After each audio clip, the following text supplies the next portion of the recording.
Puthukkad ദേശീയപാതയോരത്ത് flower mill കത്തി നശിച്ചു. ചൊവ്വാഴ്ച അർദ്ധരാത്രിയോടെയാണ് തീപിടുത്തമുണ്ടായത്.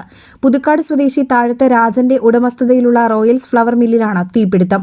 2 നിലകളിലുള്ള കെട്ടിടത്തിൽ തീ ആളിപ്പടർന്നു. യന്ത്രസാമഗ്രികളും മില്ലിൽ സൂക്ഷിച്ചിരുന്ന വസ്തുക്കളും കത്തി നശിച്ചു. ലക്ഷങ്ങളുടെ നഷ്ടമാണ് കണക്കാക്കുന്നത്. ഷോർട്ട് സർക്യൂട്ടാണ് തീപിടുത്തത്തിന് കാരണമെന്നു കരുതുന്നു.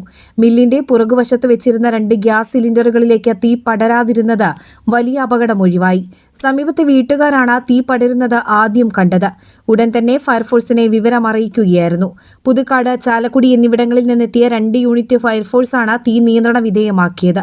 പുതുക്കാട് ഫയർഫോഴ്സിലെ senior fire and rescue officer TG ജയകുമാറിന്റെ നേതൃത്വത്തിൽ 1.5 മണിക്കൂർ പ്രയത്നിച്ചാണ് തീ അണച്ചത്.